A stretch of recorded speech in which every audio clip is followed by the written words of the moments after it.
Level 1. The first time you realize your family treats money like weather, something that just happens to people.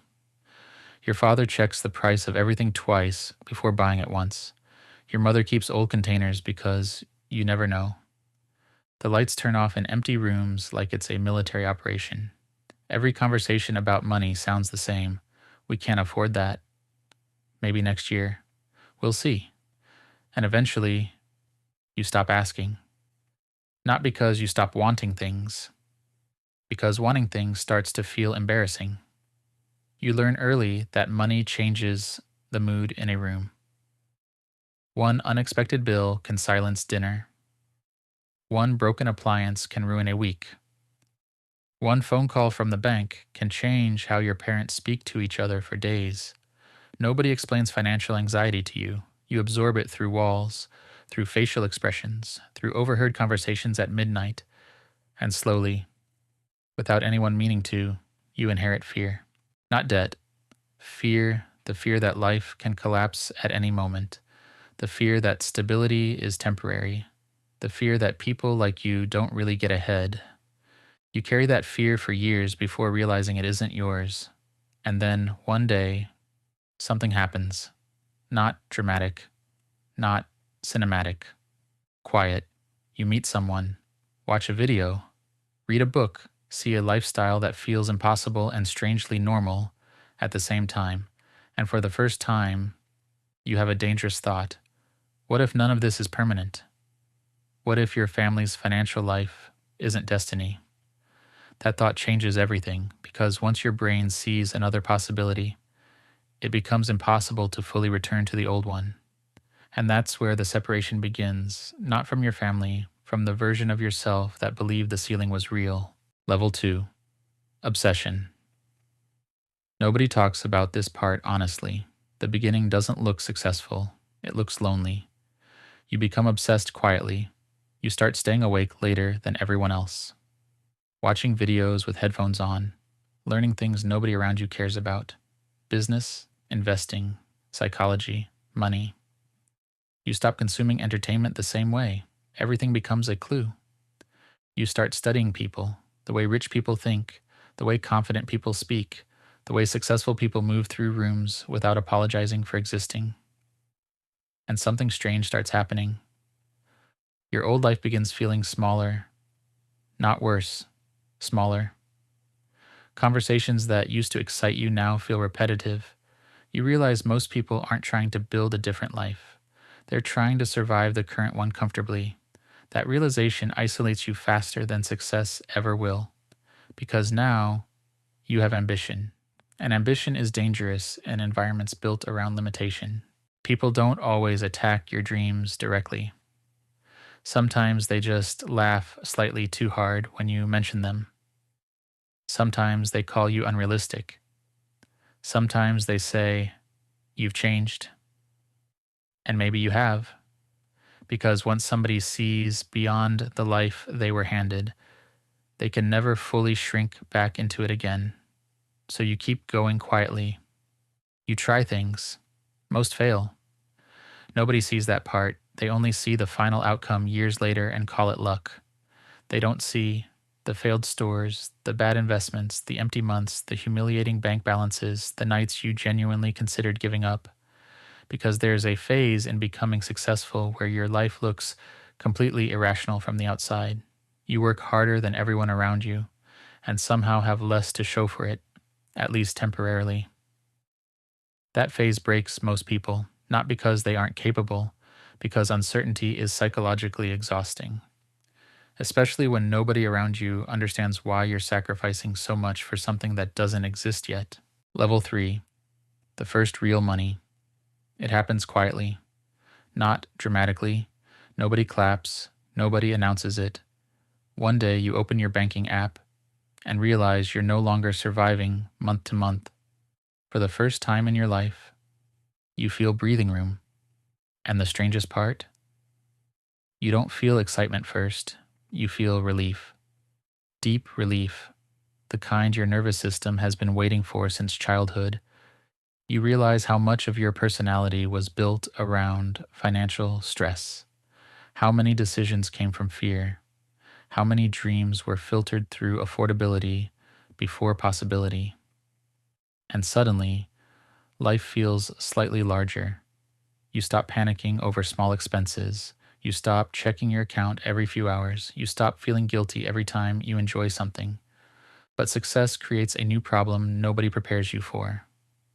Comparison changes. At first, you compare yourself to richer people because you envy them.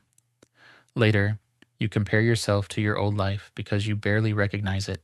You go home and notice things you never noticed before. How stressed your parents always were. How small the house feels now. How carefully everybody calculates everything.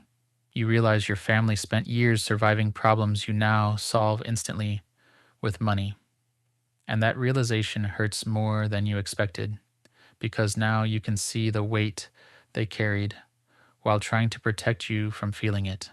Level 4, the first million. You always imagined this moment differently.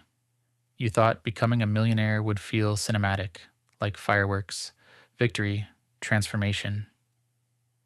Instead, it feels quiet, almost confusing.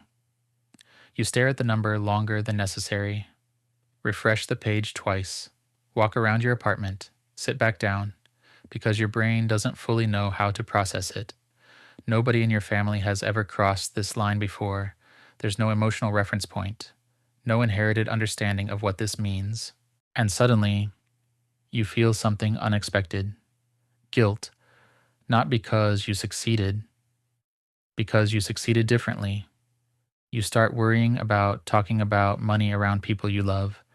You become careful with your language, careful with your success, careful with your lifestyle. You don't want anybody to think you believe you're better than them, but at the same time, you know your life is changing permanently. You can feel the distance growing, not emotionally, experientially. You now live inside realities your family never had access to, and that gap is difficult to explain without sounding ungrateful. So most of the time, you stay quiet. Level 5, the loneliness nobody warns you about. Success changes your relationships slowly, not through dramatic betrayals, through subtle distance. Old friends stop relating to your life. Some support you, some quietly resent you. Some begin treating you like proof of their own limitations. And the strange part, you understand all of them, because if your roles were reversed, maybe part of you would feel the same way too. That's the psychological cost of becoming the first. You don't fully belong to your old world anymore, but you don't fully belong to the new one either. You exist somewhere in between, too ambitious for one room, too unfamiliar for the other. And despite everything, you still carry old survival habits. You still hesitate before expensive purchases, still overthink money sometimes, still feel flashes of fear that everything could disappear overnight. Because becoming wealthy is faster than emotionally adapting to wealth. Your bank account changes before your nervous system does. Level 6, the responsibility. This is when money stops feeling like status and starts feeling like weight. People begin depending on you. Family members ask for advice, financial help, opportunities, solutions. You become the successful one, the stable one, the one who made it out.